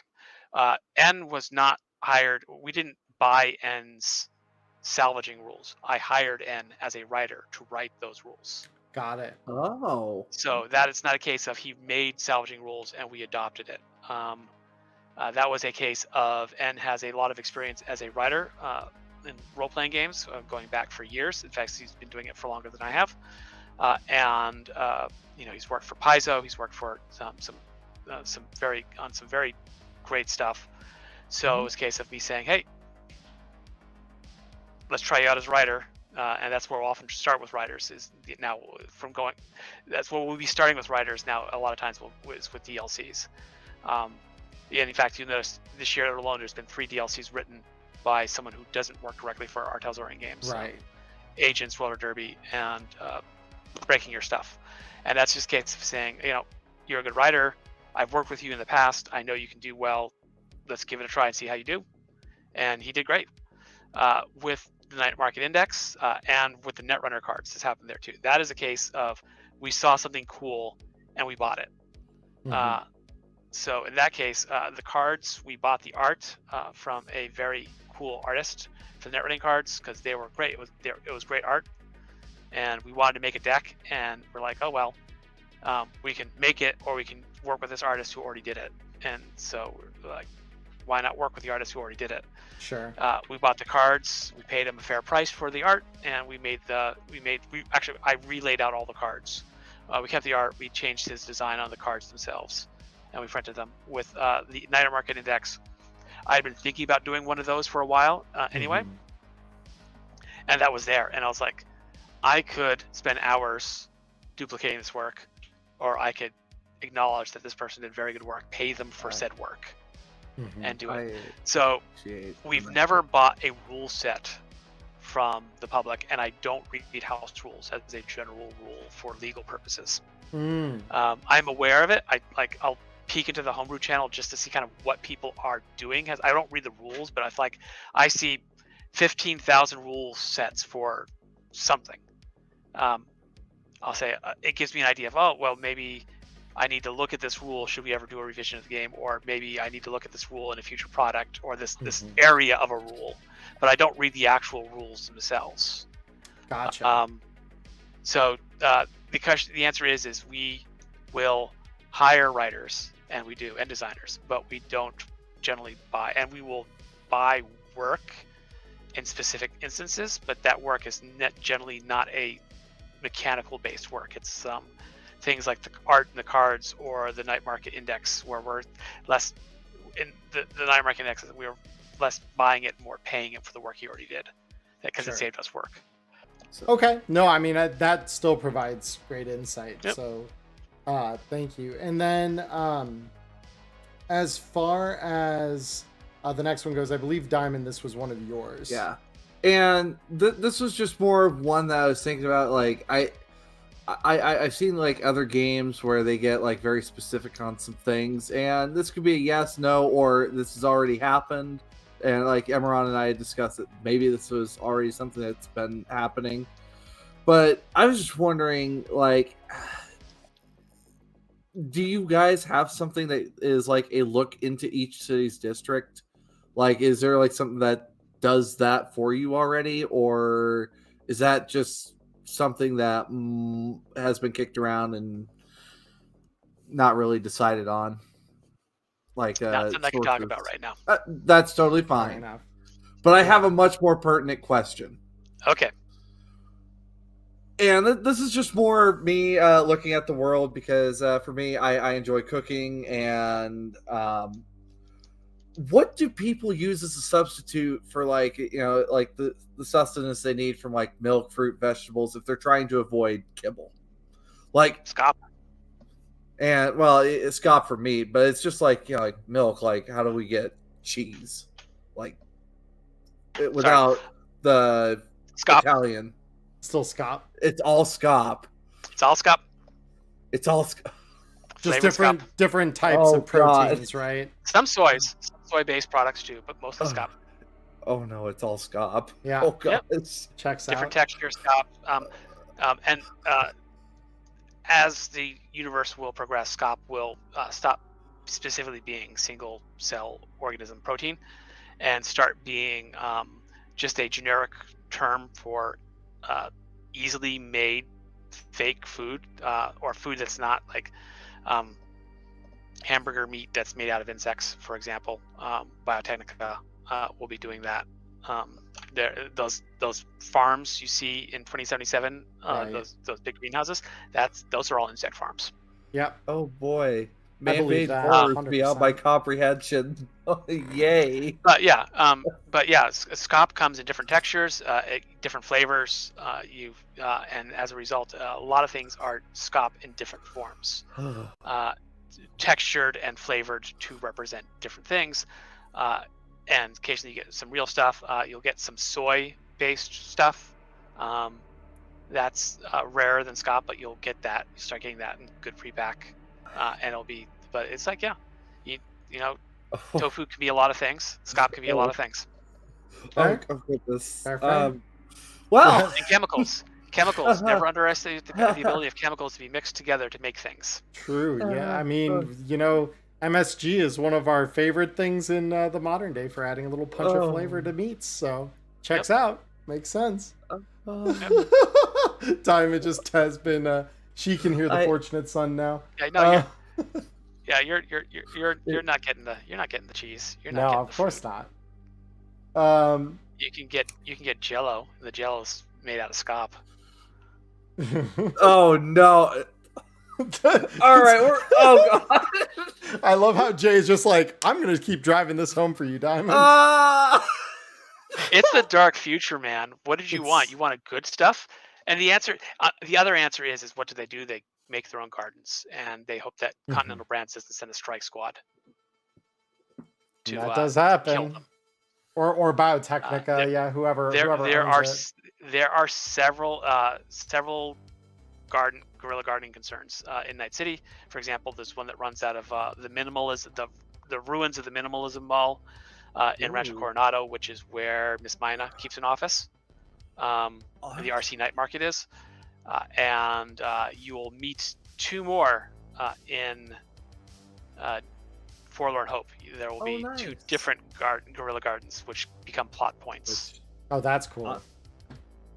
Actually, I've had a player that asked if that's actually a thing because they want to be a guerrilla gardener. And it's just like, we don't have anything yet, but I could figure something out. So. Well, yeah, it's there's a system for guerrilla gardening. It's in my head, and one of these days I'm gonna write it down. But there is an actual rule set for guerrilla gardening and how it impacts your lifestyle. Oh, that's fun. That sounds really cool. That sounds like a lot of fun. Yeah, it's a lot of fun, but it's also working it out, so it's not tedious. But the truth is gardening is hard work.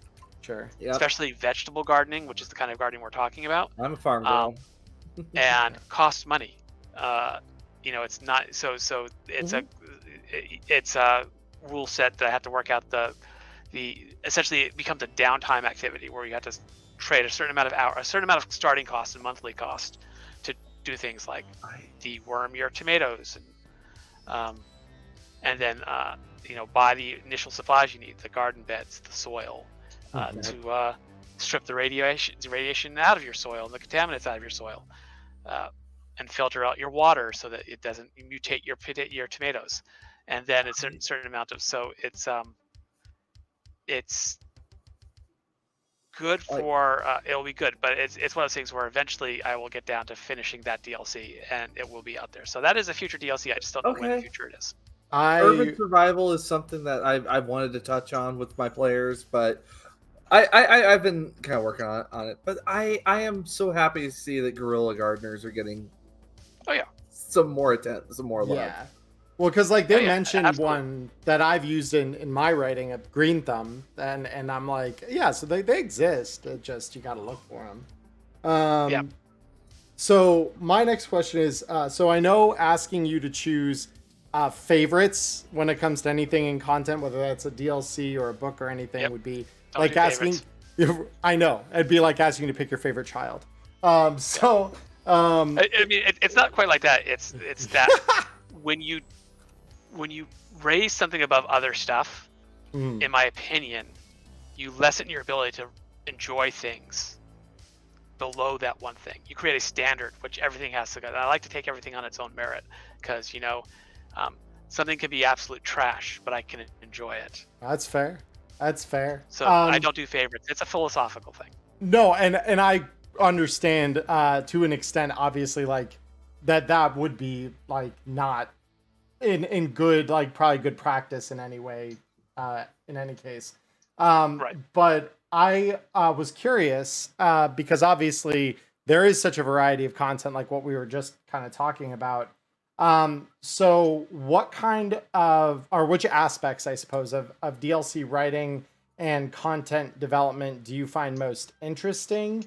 And as like a secondary kind of aspect of that question, since I know James has obviously a number of credits on the DLC that gets worked on as well. When you two are working together on DLC, are there kind of like de facto roles that each of you kind of take when that kind of collaborative effort comes up? Okay. Well, the answer to the first question is I really enjoy the beginning and the end. I love the conceptualization phase, and I really like taking the end and putting it all together. Both of those things are fun, and they fall really well into my. It's actually part of the reasons that I'm a line manager is because I'm decently skilled at coming up with ideas and then stitching ideas together at the end. And that's what a line manager does more than anything else. They come up with an idea, they keep pushing it along with the people that are working on it, and then they stitch it all together at the end. James and I have co-written every one of the Christmas DLCs in a hotel room in Philadelphia. Every PAX Unplugged, we get together and we work on it, and we pick the 12 items in the last 3. I can't guarantee that will happen again this year. It may be something different because you never know. But the last we picked the 12 items from the various books, and usually they're Chromebooks, but we picked from a couple other things. Like last year, we had some stuff from Protect and Serve, for example. There are rules. The item in question has to have art in the 2020 books, or there has to be a piece of art that can reasonably represent it. If not, and it has to be from those books. And then we pick, and the way it generally comes down is James does the initial design. I do the typing. He'll literally dictate as I type, and then we work together on and then there's a back and forth. Well, what if this? Well, what if that? What if they decide to what if the cyber eye is placed on the back of the head instead of the front of the head, that kind of thing. And then we work together on the flavor text and what it is. And that is generally how it works with James and I when we collaborate. Is he does a lot of the design work, and then I do. Then we work together on the remaining stuff. But other than those, there's been either that's the biggest direct collaboration. We've also done here's your section, here's my section, and then that's just a matter of doing our individual parts. That's generally when we tend to work from different sides of the country. Sure. No, that makes perfect sense. But that makes a lot of sense then. Yeah, like you're saying, it makes sense you're a line manager. Then if you're conceptualizing and finishing is like the big elements you enjoy besides. Yeah. So Diamond, I believe this next one was inspired by a question that you asked or a discussion we were having. Let's see. Oh, yes. Okay, so I don't know if there was like some confusion in regards to this, but for me, when I did Reaping the Reaper, we had Digital Divas burning it down as, which by the way, spoiler alert, or I guess whatnot, So, not too much. Putting it aside, there. this is not really a spoiler. Yeah. The Digital Divas Digital Divas, as described in the data pack, the Cyberpunk Red data pack, are described as an all-female band. Yes. And they are obviously not in Danger Girl dossier. And the reason is I had a bunch of art of... So the way Danger Girl dossier worked was I had a lot of art. I had all this art from Monster Fight Club of all these figures. And like, wow, it's cool that they're figures, but it seems a shame not to use them for something, right? And I'd go over this in the introduction to Danger Girl dossier. I was like, well, cool, this character's cool. What's their story? And when they sent me the art files, I went through them and I literally categorized them. It's like, here's Maelstrom, and that's obvious because they're all Maelstrom. There's Monster Fight Club puts out a Maelstrom figure pack. Here's 6th Street because they put out a Protector game pack. Here are the Zoners, they put out a Zoner pack. And then I'm like, oh, I got a lot of Edge Runners. Like half this book will be Edge Runners because they started off their line with just character figures, and all those character figures for the most part are Edge Runners because they were designed to be picked up by players and used in Cyberpunk Red games. So I started saying, well, can I separate out some of these Edge Runners into their own groups? And so I got the Seekers, who are a Nomad pack, and I got Fiona Hayes and her news team, and then I'm like, oh wow, I got a bunch of rockers. I've got 3 rockers. I got the guy with the drums. He's cool. I've got the, I've got which was actually one of the original pre-finished sketches of 40. One of the original concept sketches of 40 became the rocker boy whose name I'm completely blanking on at the moment, who is in the Digital Divas. Jose Castepi? No, Kiss me. the female one, Pat. Okay. Pat. And then I'm like, I got Jose. Jose's cool, and I've got and I had the cool manager with the feather boa. Mhm. And I was like, I got this other net runner, and I've got like enough net runners in the edge runner section. I don't need a net. I want to show I want to show that net runners are not just break into places and steal things. They can also be hired to do things like run concert boards, run your light and your sound. Mhm. Because you can have a guy fiddling with buttons, or you can have a guy literally thinking about it and doing those things that Mhm. fast, right? And so I'm thinking, okay, great. Who are these guys? And I'm like, we already had the Protocon at that point, and they could be Protocon. And I could make up a new band, but we had the Digital Divas. Like, I'd rather use an existing band. And I'll admit that as I was doing it, I forgot that one paragraph, that one sentence that said they were an all-female band. And they're like, okay. And then when I remembered, because I did remember, I was like, oh, well, I think it's cooler to have them and have that continuity and make a small retcon, which we will make when we reprint the data pack. If we ever have to reprint the data pack, if we run out of the first edition, we will change that one line. So it is a small retcon from an Okay. all-female pop band to a mixed gender brat punk band. Because when Emmerron and I were thinking about it, it's just like, they just got so much bad press because of all the issues that kept coming up with their concerts that they just changed lineup. That's what we were thinking. That works It too, but happened. the honest answer is I'll own it. I made a mistake, but I think the mistake came out better. Especially the writer who did it has a background in music and punk, and I think the band is better for it. Because the Digital Divas, I think, was originally intended to be more singer-songwriter. Mm. And I think that this works better, especially with a song about burning things down. Sure. And so, like, that's a small retcon. We try not to make them too often, but they do occur occasionally. That's just what happens with a continuing, ever-evolving universe. And I apologize to anyone who was confused.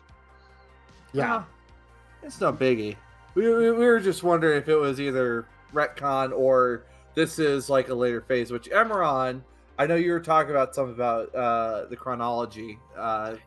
You certainly can make it so, Yeah. but Yeah. we would have written that into the history if it was. Totally. No, that makes sense. So I guess to kind of segue into my question that kind of aligns with that.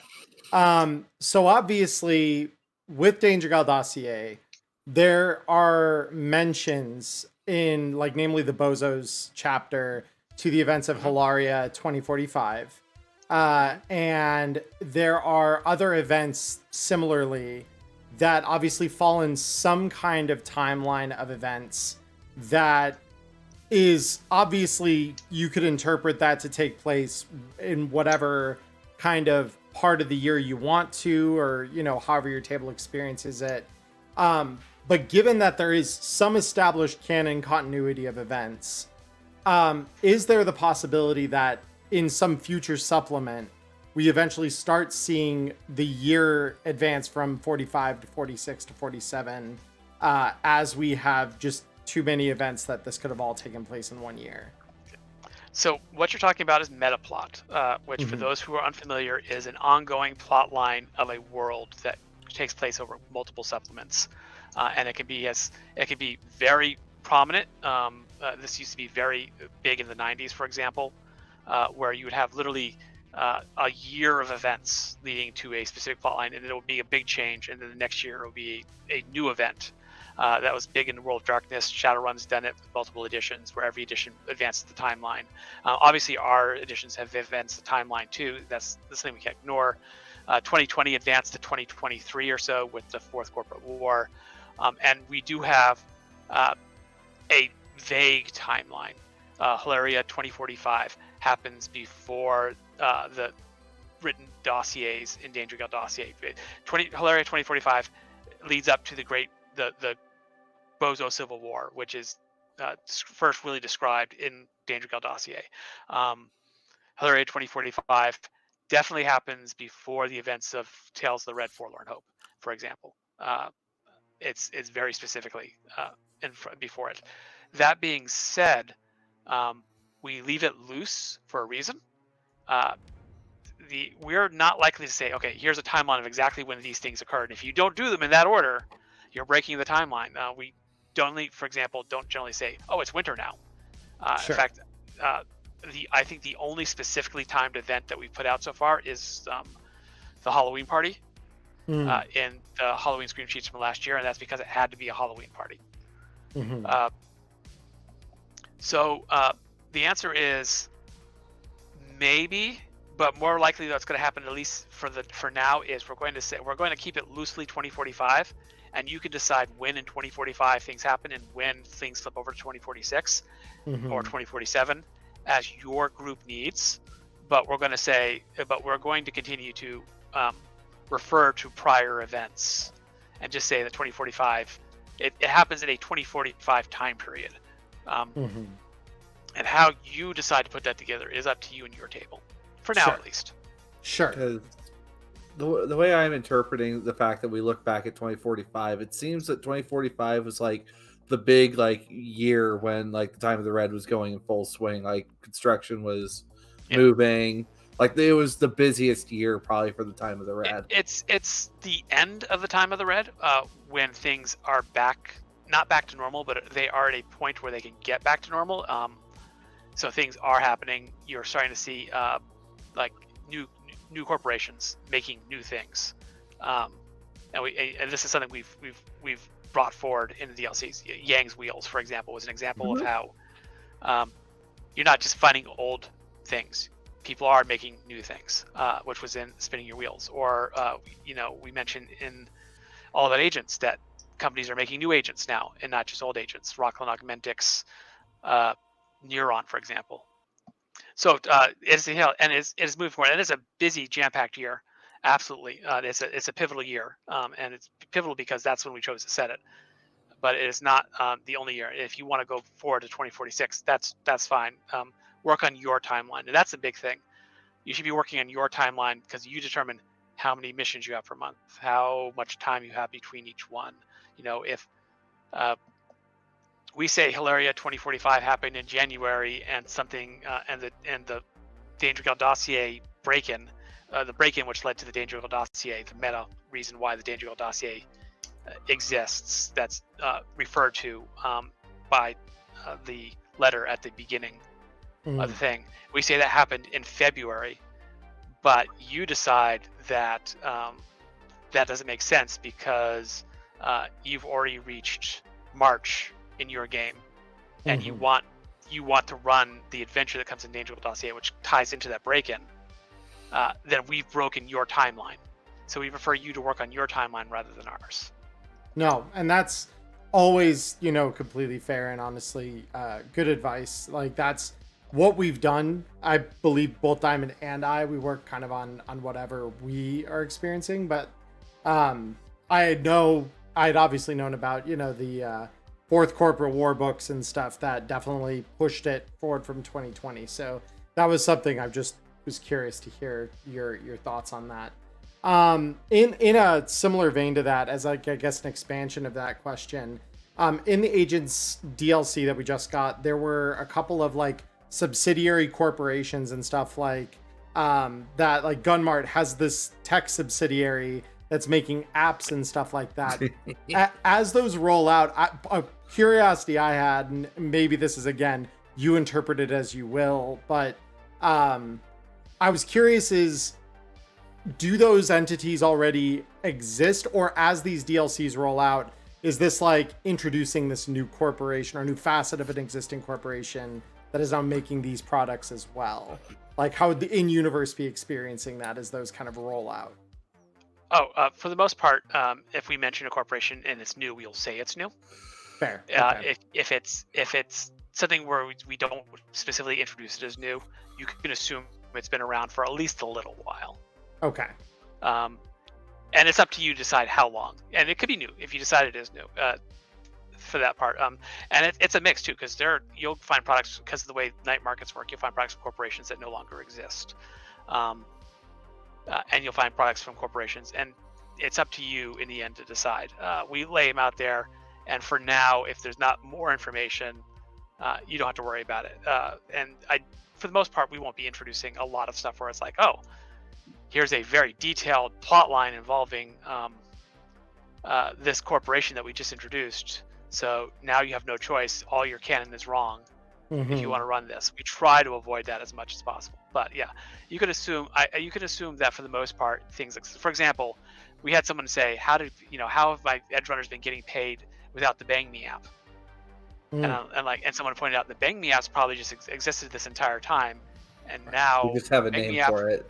you just have a name for it. So yeah, you could assume the Bang Me app has existed for as long as you've been playing and longer.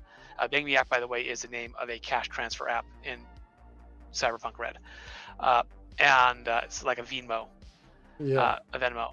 But basically, yeah, you can assume it exists. We're just now putting a name to it. Just like you can assume that unless you're getting a really, you're going to your tech and just buying a 3D printed very heavy pistol, you've got a specific kind of very heavy pistol. You just, we didn't give a name for it. You guys can do that. Or if later on we come up with one, you can say, oh, that's the one I have, and that's fine. Basically, because we're introducing an ongoing world, you can assume that things we're introducing have existed. We're not always going to introduce something that's brand new, just came out. Right.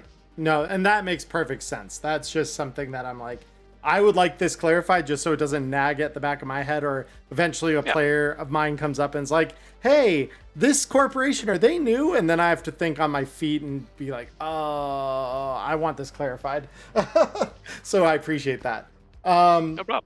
So I know we are coming to the end of our time with you, that we kind of had scheduled ahead of time. It's been a great conversation. I know we didn't get to maybe all of our questions, but I guess as a final one that I am kind of curious about, just from your perspective, because I know based on a conversation that we had at Gen Con, you've been around tabletop RPGs for quite a while.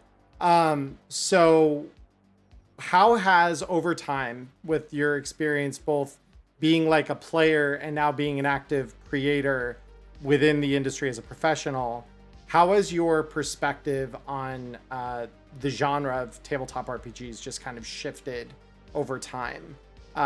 What kind of changes have you noticed within yourself, I guess, as you've kind of developed your sense of that? Oh gosh. Self-reflection is not one of my skills. Oh. No, it's fine. It's fine. As I get older, I get less patient, and I don't mean to say that. It used to be I could sit down with a copy of Traveler, for example, and I could read Traveler from front to back, and I can read it again and again and again and memorize the rules. And I can still do that, but it's more effort now than it used to be. Sure. Partly because my time priorities have changed. I'm older, I have a job, I have family. I think the big thing that's changed is just an awareness of the possibilities. When I was younger, I had access to fewer games, and as a result, when you're I liken it to this. As a parent, when my child was young, Dora the Explorer was popular. Mm-hmm. And now there are shows that are popular that I've never heard of. And in my brain, Dora the Explorer is still the most popular thing out there because that's what my daughter liked, right? Right. So when I was younger, I had access to 5 or 6 role-playing games. I can only buy so many. And so in my brain, the rules worked this way. Mm-hmm. Role-playing games work this way because these role-playing games work that way, and they all had relative similarities. And as I've gotten older and I've been able to diversify, and one of the nice things about my job is as I have a wider access to role-playing games in general, because we trade games at conventions. Someone will say, "Hey, I'd love a copy of Cyberpunk Red," and I say, "Hey, I love a copy of your game," and we'll trade copies because my bosses are nice like that. They'll give us a little bit of swag to trade to get things. So as I get older and I see more games, I get my brain expands as to what's possible. I would never have thought of something like, say, Alice is Missing, which is a really cool role-playing game, very experimental, very, I think, or 10 Candles, or Blackbeard's Bride, or, there are things I would never have thought of when I was younger that now I look at it and say, wow, that's really cool. At the same time, I get to, because I've been at this long enough, I get to see a continuity of change where I see things and I see patterns get repeated. I see a lot of stuff that was experimented on with back in the day, stuff that like Toon or Ghostbusters or some very obscure games, and I say, oh well, they're reinventing the wheel because that's just what it is. There's patterns, so I can see that things have not changed that much, even though things have changed a lot. But the nice thing is that creeps into my design, and my design's better because one of the things I've told every person that comes to me and says, I want to get into game design, so I want to do it professionally, and I'll say, the first trick to being a really good designer is to expose yourself to as many designs as possible. I've seen people when I came up in Pathfinder, for example, third-party Pathfinder stuff, they would get locked in. Pathfinder is all they want to do, and there are people who's like D&D is all they want to do. And even if it's the primary thing you want to do, even if you don't intend to design professionally outside of, say, DM's Guild, I still encourage you to go and look at other games, see how they do it, because learning more about game design makes you a better designer. Just like reading more books of a wide variety makes you a better writer. Watching, you don't see someone go write for television, for example, or movies, and have them say, oh yeah, I've only watched this genre of movies.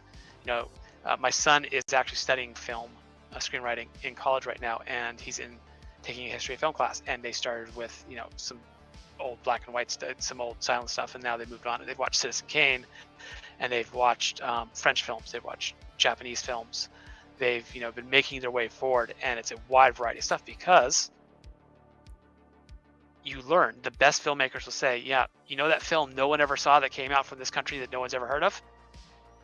I learned from that. And that has made my movie better because I learned something interesting about, because no one had ever done it till this one director did it, and now my screenplay is better because I learned from it. And it's gonna be the same thing with your game design. You're gonna learn something from a game about a soap opera or a telenovela or Castle Falkenstein or from Powered by the Apocalypse, and that's going to make your writing better because it's going to draw something that you're saying, oh, I can think of it from a different perspective, and I can see how I can make mine better. Sure. And that's the big thing that's changed in me, is I've gotten a better, more expansive view of the world. The world's bigger, and I've learned that you can learn from, say, just like you can learn from other cultures to make your own life better. You can learn dishes from other. You can learn a dish from a Mexican dish. And you can see how you can take the spices from the Mexican dish and fuse it into one of your more American dishes. It's the exact same thing. Yeah. No, and I know even one of the things that you mentioned in there that I know is tailored, even just the way that I kind of do things at my table for Red, has been a lot of every time we get a new book or something, even just from you guys, because obviously you are all writing one way and I might be writing along with some of that in mind, but just hearing the ideas come out of the new books and stuff, it helps me refine, or even from supplemental stuff that is in a similar world or genre, Cyborg and Blade Runner, the two that I've looked at probably most deeply for that. But all of it expands my mind as what's possible, and gives, you're saying, it jogs up that oh, I could do something with this now, provided I tailor it this way or that way. So that's a great insight. Cyborg, yeah. For some reason, whenever someone says that, they don't put the pause there. Yeah. My brain goes to the novel which the $6 Million Man was based on, which is called Cyborg. Yeah. Which is, by the way, my other suggestion is always look outside your genre, Yes. because you never know where you'll see something The somewhere else. And the best thing about looking outside your genre is it's very possible that your group will never realize that you're ripping off uh, Pride and Prejudice. That's fair. Well, I mean, for me, like one of the rules that I use at my table has to do with well, this comes from the Fallout 2d20 system, where your objective is to roll low. And for me, I use luck, and sometimes if you just happen to have just the right stroke of luck, you might conveniently have something on hand, or you'll find a couple extra items, which normally you spend your luck points for in Fallout. Yep. So yeah. Cool. No. So, by the way, when does this go live?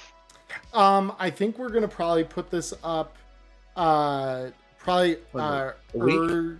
either it's gonna be either a week from now, or it might go up I might put it up Tuesday, because it's really down to when I can edit it, and I know I've got a weekend ahead with family, so I won't probably have the time to edit.